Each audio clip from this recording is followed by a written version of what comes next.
ವೀಕ್ಷಕರೇ, ಅದು ಇದೇ 2025 ಮಾರ್ಚ್ 3ನೇ ತಾರೀಕು. ಸ್ಥಳ ಅಮೆರಿಕದ ಪೆನ್ಸಿಲ್ವೇನಿಯಾ. ಇಲ್ಲಿಯ ಫಿಟ್ಸ್ಬರ್ಗ್ ಸಿಟಿಯಲ್ಲಿ ಅವತ್ತು ಸಮಯ ಸುಮಾರು ಬೆಳಗಿನ ಜಾವ 6 ಗಂಟೆ ಆಗಿತ್ತು. ಅಲ್ಲಿದ್ದಂತ ಒಂದು ಲೇಡೀಸ್ ಹಾಸ್ಟೆಲ್ ನಲ್ಲಿ ಸುದೀಕ್ಷಾ ಮತ್ತು ಆಕೆಯ 5 ಜನ ರೂಮ್ಮೇಟ್ಗಳು ತಮ್ಮ ಟ್ರಾವೆಲ್ ಬ್ಯಾಗ್ಗಳಲ್ಲಿ ಬಟ್ಟೆಗಳನ್ನ ಪ್ಯಾಕ್ ಮಾಡ್ಕೊಳ್ತಿದ್ರು. ಆಗ ಸುದೀಕ್ಷಳ ಪ್ಯಾಂಟ್ ಜೇಬಲ್ಲಿದ್ದಂತ ಅವಳ ಫೋನ್ ರಿಂಗ್ ಆಗೋದಿಕ್ಕೆ ಶುರುವಾಗುತ್ತೆ. ಯಾರಿರ್ಬೋದು ಅಂತ ಫೋನ್ ಅನ್ನು ತಗೊಂಡು ನೋಡಿದಾಗ ಅವರ ತಾಯಿ ಆಕೆಗೆ ಕರೆ ಮಾಡಿದ್ರು. ಆ ಕಡೆಯಿಂದ ಅವ್ರ ತಾಯಿ, ನೀನು ರೆಡಿಯಾಗಿ ಹೊರಟಿದೀಯಾ ಅಂತ ಕೇಳ್ತಾರೆ. ಅದಕ್ಕೆ ಈ ಸುದೀಕ್ಷಾ ಇನ್ನೊಂದು 30 ನಿಮಿಷದಲ್ಲಿ ಏರ್ಪೋರ್ಟ್ ನಲ್ಲಿ ಇರ್ತೀನಿ ಅಂತ ಉತ್ತರಿಸ್ತಾಳೆ. ಆಗ ಅವರಮ್ಮ, ಸರಿ ಹುಷಾರಾಗಿ ಹೊರಡು, ಅಲ್ಲಿಗೆ ಹೋದ್ಮೇಲೆ ಇನ್ನೊಂದ್ಸಲ ನನಗೆ ಫೋನ್ ಮಾಡು ಅಂತ ತಿಳಿಸಿ ಕಾಲನ್ನ ಕಟ್ ಮಾಡ್ತಾರೆ. ಆದ್ರೆ ಈ ರೀತಿ ಫೋನ್ ಅನ್ನ ಕಟ್ ಮಾಡಿದ ನಂತರ ಅಲ್ಲಿ ನಡೆದಂತ ವಿಲಕ್ಷಣ ಸಂಗತಿಯ ಬಗ್ಗೆ ಅವ್ರಿಗೆ ಯಾವ ಕಲ್ಪನೆ ಕೂಡ ಇರ್ಲಿಲ್ಲ. ಹೌದು ವೀಕ್ಷಕರೇ, ಇತ್ತೀಚೆಗೆ ಅಮೆರಿಕ ಮಾತ್ರವಲ್ಲದೆ ಭಾರತದಲ್ಲೂ ಕೂಡ ತೀವ್ರ ಸಂಚಲನ ಸೃಷ್ಟಿ ಮಾಡಿರುವಂತ ಈ ಒಂದು ಪ್ರಕರಣದ ಬಗ್ಗೆ ಈ ಮುಂದೆ ತಿಳಿಯೋಣ. ಈ ಒಂದು ಪ್ರಕರಣ ನಿಮ್ಮನ್ನ ಈಗೂ ಕೂಡ ಆಗುತ್ತಾ ಅನ್ನುವಂತ ಅಚ್ಚರಿಯನ್ನ ಉಂಟು ಮಾಡುತ್ತೆ. ವೀಕ್ಷಕರೇ, 2004 ಡಿಸೆಂಬರ್ 13ನೇ ತಾರೀಕು ಆಂಧ್ರ ಪ್ರದೇಶದಲ್ಲಿ ವಾಸ ಇದ್ದಂತ ಸುಬ್ಬರಾಯುಡು ಹಾಗೂ ಶ್ರೀದೇವಿ ದಂಪತಿಗೆ ಜನಿಸಿದಂತ ಮೊದಲ ಮಗುನೇ ಈ ಸುದೀಕ್ಷಾ. ಇವ್ರ ತಂದೆ ಸಾಫ್ಟ್ವೇರ್ ಇಂಜಿನಿಯರ್. ಈ ಸುದೀಕ್ಷಾ ಅವ್ರಿಗೆ ಹುಟ್ಟಂತ ಮುಂದಿನ 1.5 ವರ್ಷದ ಒಳಗೆ ಅವ್ರಿಗೆ ಅಮೆರಿಕದಲ್ಲಿ ಕೆಲಸ ಮಾಡುವಂತ ಆಫರ್ ಬಂದಿದ್ದರಿಂದ 2006ರಲ್ಲಿ ಅವರು ಪರಿವಾರ ಸಹಿತ ಅಮೆರಿಕದ ವರ್ಜಿನಿಯಾಗೆ ಬಂದು ವಾಸ ಮಾಡೋದಕ್ಕೆ ಶುರು ಮಾಡ್ತಾರೆ. ಇಲ್ಲಿಗೆ ಬಂದ ನಂತರ ಅವ್ರಿಗೆ ಇಲ್ಲಿ 2 ಮಕ್ಕಳು ಜನಿಸಿದ್ರು. ಇಲ್ಲಿಯ ವರ್ಜಿನಿಯಾ ಸ್ಟೇಟ್ ನಲ್ಲಿರುವಂತಹ ಸೌತ್ ರೈಡಿಂಗ್ ಏರಿಯಾದ ಥಾಮರ್ಸ್ ಜೆಫರ್ಸನ್ ಸ್ಕೂಲ್ ನಲ್ಲಿ ಈ ಸುದೀಕ್ಷಾ ತನ್ನ ಆರಂಭಿಕ ಸ್ಕೂಲಿಂಗ್ ಅನ್ನ ಮಾಡ್ತಾಳೆ. ಶಾಲೆಯಲ್ಲಿ ಓದೋದು, ಮನೆಗೆ ಬಂದಾಗ ತಮ್ಮ ಹಾಗೂ ತಂಗಿ ಜೊತೆ ಆಟ ಆಡೋದು, ರಜೆ ಇದ್ದಾಗ ಊರಲ್ಲಿರುವಂತಹ ಸಂಬಂಧಿಕರನ್ನ ನೋಡೋದಕ್ಕೆ ಬರೋದು. ಈ ರೀತಿ ಸುದೀಕ್ಷಳ ಜೀವನ ಯಾವುದೇ ಸಮಸ್ಯೆ ಇಲ್ಲದೆ ಒಂದ್ ರೀತಿ ಸ್ಮೂತ್ ಆಗಿನೇ ಹೋಗ್ತಿತ್ತು. ಹೀಗಿರುವಾಗ ಸುದೀಕ್ಷಾ ತನ್ನ ಹೈಸ್ಕೂಲ್ ಮುಗಿಸಿದ ನಂತರ ಮುಂದೆ ಮೆಡಿಸಿನ್ ಕೋರ್ಸ್ ಓದ್ಬೇಕು ಅಂತ ಆಸೆ ಪಡ್ತಾಳೆ. ಆದ್ರೆ ಅಮೆರಿಕದಲ್ಲಿ ಮೆಡಿಸಿನ್ ಮಾಡುವಂತ ಮುನ್ನ ಅದರ ಪ್ರೀ ಮೆಡಿಸಿನ್ ಕೋರ್ಸ್ ಮಾಡಬೇಕಾದಂತ ಅನಿವಾರ್ಯತೆ ಇದೆ. ಅಂದ್ರೆ ಮೆಡಿಸಿನ್ ಕೋರ್ಸ್ಗೆ ಸಂಬಂಧಪಟ್ಟಂತ ಒಂದು UG ಡಿಗ್ರಿ ಪದವಿಯನ್ನ ಇಲ್ಲಿ ಮುಗಿಸಲೇಬೇಕಾದಂತ ನಿಯಮ ಇದೆ. ಅದಕ್ಕಾಗಿ ಅವಳು ತಾನಿದ್ದಂತ ವರ್ಜಿನಿಯಾದಿಂದ ಸುಮಾರು 350 ಕಿಲೋಮೀಟರ್ ದೂರ ಇರುವಂತ ಪಿಟ್ಸ್ಬರ್ಗ್ ಬಳಿ ಒಂದು ಯೂನಿವರ್ಸಿಟಿಯಲ್ಲಿ ಬಯೋಕೆಮಿಸ್ಟ್ರಿ ಕೋರ್ಸ್ಗೆ ಜಾಯ್ನ್ ಆಗ್ತಾಳೆ. ಆದ್ರೆ ಈ ಒಂದು ವಿದ್ಯಾಕೇಂದ್ರ ತನ್ನ ಮನೆಯಿಂದ ತುಂಬಾ ದೂರ ಇದ್ದ ಕಾರಣ ಆಕೆ ಅಲ್ಲಿಯ ಒಂದು ಲೇಡೀಸ್ ಹಾಸ್ಟೆಲ್ಗೆ ಸೇರ್ಕೊಳ್ತಾಳೆ. ಹೀಗಿರುವಾಗ ಈ ಪದವಿ ಕೋರ್ಸ್ನ 2ನೇ ವರ್ಷದ ಬೇಸಿಗೆ ರಜಾ ಬಂದಾಗ ಆ ರಜೆಯನ್ನ ತುಂಬಾ ಮೋಜು ಮಸ್ತಿಯಿಂದ ಕಳೆಯಬೇಕು ಅಂತ ಆಕೆ ಯೋಚಿಸ್ತಾಳೆ. ಹೀಗಾಗಿ ಇದೇ ವರ್ಷದ ಫೆಬ್ರವರಿಯಲ್ಲಿ ಅವಳು ತನ್ನ ಸ್ನೇಹಿತರ ಜೊತೆ ಸೇರಿ ಯಾವ ಜಾಗಕ್ಕೆ ಟ್ರಿಪ್ ಹೋಗ್ಬೇಕು ಅಂತ ಚರ್ಚೆ ಮಾಡ್ತಾರೆ. ಈ ಒಂದು ಚರ್ಚೆ ಎಲ್ಲ ಮುಗಿದ ನಂತರ ಅವರೆಲ್ಲರೂ ಕೂಡ ಸೇರಿ ದೂರ ಇದ್ದಂತ ಡೊಮಿನಿಕನ್ ರಿಪಬ್ಲಿಕ್ ದ್ವೀಪಕ್ಕೆ ಭೇಟಿ ಕೊಡೋ ಬಗ್ಗೆ ನಿರ್ಧಾರ ಮಾಡ್ತಾರೆ. ಇದನ್ನ ಆಕೆ ತನ್ನ ಪೋಷಕರಿಗೂ ತಿಳಿಸಿದ್ಲು. ಈ ಮೊದಲು ಕೂಡ ಅವಳು ತನ್ನ ಸ್ನೇಹಿತರ ಜೊತೆ ರಜೆ ಸಮಯದಲ್ಲಿ ಇಂಥ ಸಾಕಷ್ಟು ಟ್ರಿಪ್ ಅನ್ನ ಹೋಗ್ ಬಂದಿದ್ಲು. ಹಾಗಾಗಿ ಅವರು ಇದಕ್ಕೂ ಒಪ್ಕೊಂಡಿದ್ರು. ಆಗ್ಲೇ ನೋಡಿ, ಇವಳು ನಾವು ವಿಡಿಯೋದ ಶುರುವಿನಲ್ಲಿ ಹೇಳಿದಂತೆ ಬೆಳಗಿನ ಜಾವ ಎಲ್ಲರ ಜೊತೆ ರೆಡಿಯಾಗಿ ತಾನು ತಾಯಿಗೆ ಏರ್ಪೋರ್ಟ್ಗೆ ಹೊರಡೋದಾಗಿ ತಿಳಿಸಿ ಹೊರಟಿದ್ಲು.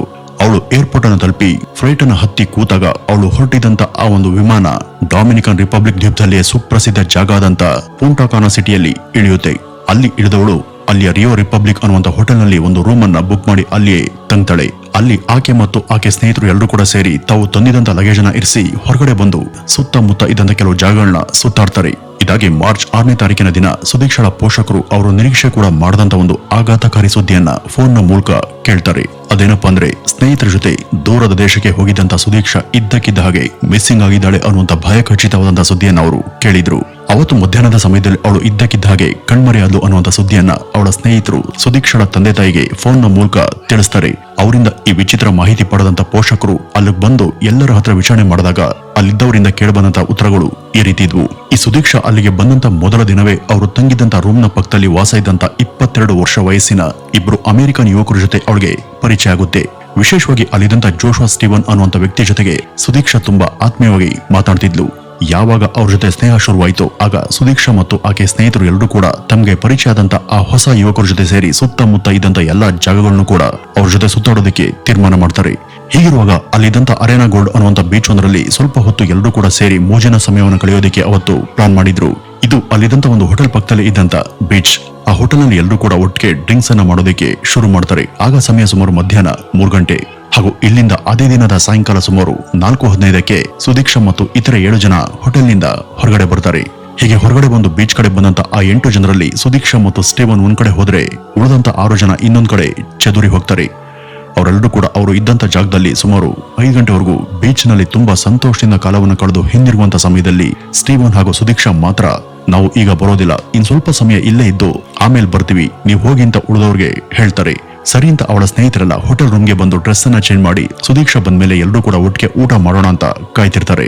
ಆದ್ರೆ ಮುಂದಿನ ಎಷ್ಟು ಹೊತ್ತು ಕಳೆದ್ರೂ ಕೂಡ ಸುದೀಕ್ಷಾ ಮಾತ್ರ ಅಲ್ಲಿಗೆ ಬರೋದಿಲ್ಲ. ಇದರಿಂದ ಅವಳ ಸ್ನೇಹಿತರಿಗೆಲ್ಲ ತುಂಬಾ ಆತಂಕ ಶುರುವಾಗುತ್ತೆ. 9 ಗಂಟೆ ಆದ್ರೂ ಕೂಡ ಅವಳ ಸುಳಿವು ಇರೋದೇ ಇಲ್ಲ.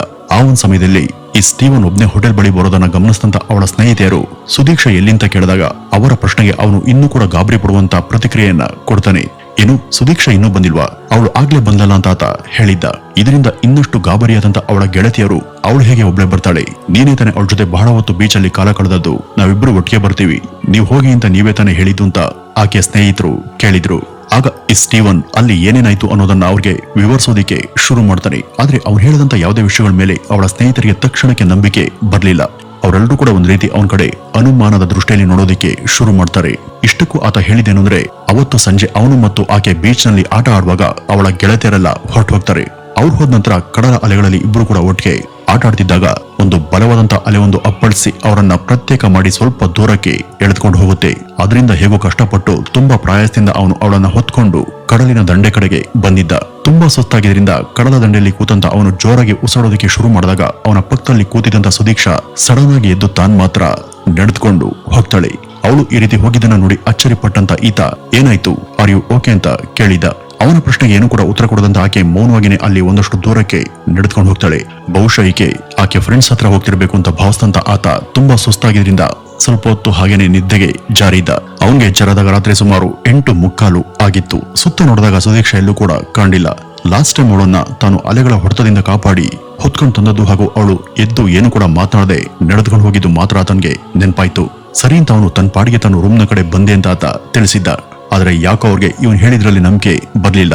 ಹೀಗಾಗಿ ತಕ್ಷಣ ಬೀಚ್ ಕಡೆ ಓಡೋದಂತ ಅವರು ಎಲ್ಲರೂ ಸೇರಿ ಅವಳನ್ನ ಹುಡುಕೋದಿಕ್ಕೆ ಶುರು ಮಾಡ್ತಾರೆ. ಸುಮಾರು ಮುಂದಿನ 1 ಗಂಟೆವರೆಗೂ ಹೋಟೆಲ್ನ ಸುತ್ತಮುತ್ತ ಹಾಗೂ ಕಡಲ ತೀರದ ಎಲ್ಲಾ ಕಡೆ ಹುಡುಕ್ತಾಗ ಸುದೀಕ್ಷಾ ಮಾತ್ರ ಯಾರಿಗೂ ಪತ್ತೆ ಆಗ್ಲಿಲ್ಲ. ಇದರಿಂದ ಗಾಬರಿ ಬಿದ್ದಂತ ಅವರು ತಕ್ಷಣ ಹತ್ತಿರದ ಪೊಲೀಸರಿಗೆ ಈ ಒಂದು ಸುದ್ದಿಯನ್ನ ಮುಟ್ಟಿಸ್ತಾರೆ. ಪೊಲೀಸರು ಕೂಡ ಅವರ ದೂರನ್ನ ಸ್ವೀಕಾರ ಮಾಡಿ ತಕ್ಷಣ ಹೋಟೆಲ್ಗೆ ಬಂದು ಸ್ಟೀವನ್ ಎಂಬ ಯುವಕನನ್ನ ಈ ಬಗ್ಗೆ ವಿಚಾರಣೆ ಮಾಡಿದಾಗ ಅವನು ಈ ಮೊದಲು ಆಕೆ ಫ್ರೆಂಡ್ಸ್ ಗಳಿಗೆ ಯಾವ ರೀತಿ ಕತೆ ಹೇಳಿದ್ನೋ ಅದೇ ಕಥೆಯನ್ನ ಮತ್ತೆ ಪೊಲೀಸರ ಮುಂದೆ ಹೇಳಿದ್ದ. ಪೊಲೀಸರು ಈಗ ಸುತ್ತಮುತ್ತ ಅವಳಿಗಾಗಿ ತೀವ್ರ ಶೋಧ ಕಾರ್ಯವನ್ನ ಶುರು ಮಾಡ್ತಾರೆ. ಅಷ್ಟೇ ಅಲ್ಲ, ಅವರು ಡ್ರೋನ್ ನ ಸಹಾಯದಿಂದನೂ ಕೂಡ ಅವಳು ಎಲ್ಲಿರ್ಬೋದು ಅನ್ನೋದನ್ನ ಸರ್ಚಿಂಗ್ ಮಾಡ್ತಾರೆ. ಆದ್ರೂ ಕೂಡ ಅವ್ರಿಗೆ ಅವಳ ಇರುವಿಕೆ ಬಗ್ಗೆ ಪತ್ತೆಯಾಗೋದಿಲ್ಲ.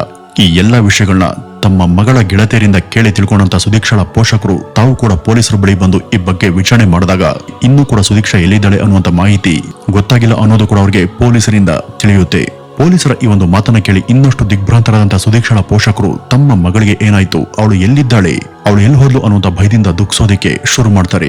ಹೀಗಿರುವಾಗ ಹೋಟೆಲ್ನಲ್ಲಿ ತಂಗಿದಂತ ಸ್ಟೀವನ್ ಹಾಗೂ ಆ ಇನ್ನೊಬ್ಬ ಯುವಕ ಹೋಟೆಲ್ನಿಂದ ಚೆಕ್ಔಟ್ ಮಾಡಿ ಅಲ್ಲಿಂದ ಹೋಗೋದಿಕ್ಕೆ ತಯಾರಿ ನಡೆಸ್ತಾರೆ.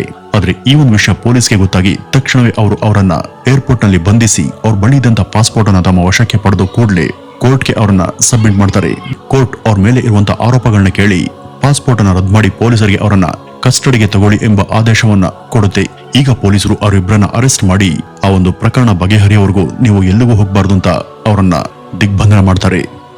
ಆದ್ರೆ ಇದೆಲ್ಲ ಆಗಿ ಮುಂದಿನ 5 ದಿನಗಳ ನಂತರ ಸುದೀಕ್ಷಳ ಪೋಷಕರೇ ಡೊಮಿನಿಕನ್ ಸರ್ಕಾರದ ಅಧಿಕಾರಿಗಳ ಬಳಿ ಬಂದು ತಮ್ಮ ಮಗಳು ಇನ್ನಿಲ್ಲ ಅನ್ನುವಂತ ಸುದ್ದಿಯನ್ನ ಡಿಕ್ಲೇರ್ ಮಾಡುವಂತೆ ಮನವಿಯನ್ನ ಮಾಡ್ಕೊಳ್ತಾರೆ. ಅವರು ಯಾಕೆ ಈ ರೀತಿ ರಿಕ್ವೆಸ್ಟ್ ಅನ್ನ ಮಾಡ್ಕೊಳ್ತಾರೆ ಅಂದ್ರೆ, ಎಷ್ಟು ದಿನ ಹುಡುಕಿದ್ರು ಕೂಡ ತಮ್ಮ ಮಗಳ ಸುದ್ದಿ ಅವರಿಗೆ ಎಲ್ಲೂ ಕೂಡ ಸಿಗೋದಿಲ್ಲ. ಹಾಗೂ ಅವಳ ಜೊತೆಗೆ ಅವಳ ಕೊನೆಯ ಸಮಯದಲ್ಲಿ ಇದ್ದಂತ ಆ ಯುವಕ ಅವಳಿಗೆ ಏನಾದ್ರೂ ತೊಂದರೆ ಮಾಡಿ ಅವಳನ್ನ ಕೊಲೆ ಮಾಡಬಹುದು ಅಂತ ಅವ್ರಿಗೆ ಅನ್ಸೋದಕ್ಕೆ ಶುರುವಾಗಿತ್ತು. ಹೀಗಾಗಿ ಮಗಳು ಅಧಿಕೃತವಾಗಿ ಸತ್ತು ಹೋಗಿದ್ದಾಳೆ ಅನ್ನುವಂತ ಪ್ರಕಟಣೆ ಅಲ್ಲಿಯ ಸರ್ಕಾರದಿಂದ ಸಿಕ್ಕ ನಂತರ ಅಷ್ಟೇ ಆ ಯುವಕನ ಮೇಲೆ ಏನಾದ್ರೂ ಕಾನೂನಿನ ಕ್ರಮವನ್ನ ಜರುಗಿಸೋದಿಕ್ಕೆ ಸಾಧ್ಯ ಇತ್ತು. ಹೀಗಾಗಿ ಅವರು ಅಲ್ಲಿಯ ಸರ್ಕಾರದ ಬಳಿ ಈ ರೀತಿ ಮನವಿಯನ್ನ ಮಾಡ್ಕೊಂಡಿದ್ರು. ಆದ್ರೆ ಆ ದೇಶದ ನಿಯಮದ ಪ್ರಕಾರ ಅಲ್ಲಿ ಯಾರಾದ್ರೂ ಸತ್ತಿದ್ದಾರೆ ಅಂತ ದೃಢವಾಗಬೇಕಾದ್ರೆ ಆ ವ್ಯಕ್ತಿಯ ಮೃತದೇಹ ಪತ್ತೆಯಾಗಬೇಕು ಅಥವಾ ಆ ವ್ಯಕ್ತಿ ಈ ರೀತಿ ಕಣ್ಮರೆಯಾಗಿ ಕನಿಷ್ಠ 4 ವರ್ಷ ಆದ್ರೂ ಸಮಯ ಆಗಿರ್ಬೇಕು.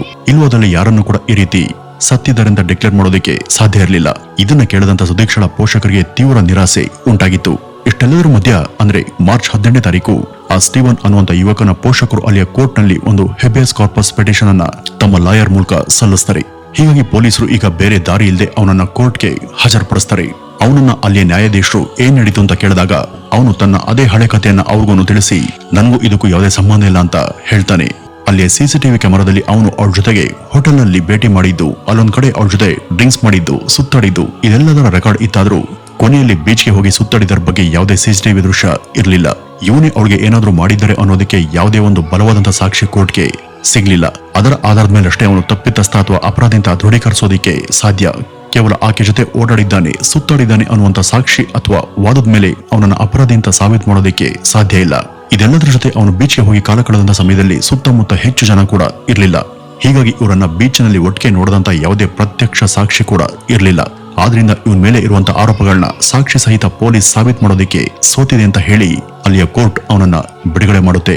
ಈ ರೀತಿ ಬಿಡುಗಡೆ ಆದ ತಕ್ಷಣ ಅವನು ಅಲ್ಲಿಯ ಅಮೆರಿಕನ್ ಎಂಬಾಸಿಗೆ ಹೋಗಿ ಒಂದು ಎಮರ್ಜೆನ್ಸಿ ಪಾಸ್ಪೋರ್ಟ್ ಪಡೆದ ತಕ್ಷಣ ಫ್ಲೈಟ್ ನ ಮೂಲಕ ಅಮೆರಿಕಾಗೆ ಹೋಗ್ತಾನೆ. ಕೊನೆಗೂ ತಮ್ಮ ಮಗಳು ಏನಾದ್ಲು, ಅವಳಿಗೆ ಏನಾಯ್ತು ಅನ್ನೋದ್ರ ಬಗ್ಗೆ ಯಾವುದೇ ಮಾಹಿತಿ ಸಿಗದೆ ತೀವ್ರ ಹತಾಶೆಯಿಂದ ಅವಳ ಪೋಷಕರು ಕೂಡ ಅಲ್ಲಿಂದ ಅಮೆರಿಕಕ್ಕೆ ಹೋಗ್ತಾರೆ.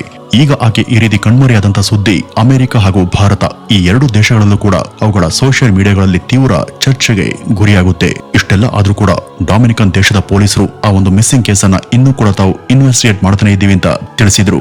ಹೀಗಿದ್ದಾಗ ಒಂದು ವಿಚಿತ್ರ ನಡೆಯುತ್ತೆ. ಅದೇನಪ್ಪ ಅಂದ್ರೆ ಆ ಒಂದು ಕಡಲ ತೀರದ ಬೀಚ್ ನಲ್ಲಿ ಸ್ಟೀವನ್ ಸುದೀಕ್ಷಳನ್ನ ಸೇವ್ ಮಾಡ್ತಾ ಇರುವಂತಹ ದೃಶ್ಯ ಒಂದು ಸಡನ್ ಆಗಿ ಎಲ್ಲಾ ಸೋಷಿಯಲ್ ಮೀಡಿಯಾಗಳಲ್ಲೂ ಕೂಡ ಅಪ್ಲೋಡ್ ಆಗಿ ವೈರಲ್ ಆಗೋದಕ್ಕೆ ಶುರುವಾಗುತ್ತೆ. ಆದ್ರೆ ಏಜೆನ್ಸ್ ಫ್ರಾನ್ಸ್ ನ್ಯೂಸ್ ಪೇಪರ್ ಅನ್ನುವಂತ ಪತ್ರಿಕೆ ಇದನ್ನ ಫ್ಯಾಕ್ಟ್ ಚೆಕ್ ಮಾಡಿದಾಗ ವಾಸ್ತವವಾಗಿ ಈ ಒಂದು ದೃಶ್ಯ ರಷ್ಯಾದ ರಿವಿಯರ ಬೀಚ್ ನಲ್ಲಿ ಸೆರೆಯಾದಂತ ದೃಶ್ಯ ಅಂತ, ಮತ್ತೆ ಅದರಲ್ಲಿರೋದು ಸ್ಟೀವನ್ ಹಾಗೂ ಸುದೀಕ್ಷಾ ಅಲ್ಲ ಅಂತ ಗೊತ್ತಾಗುತ್ತೆ.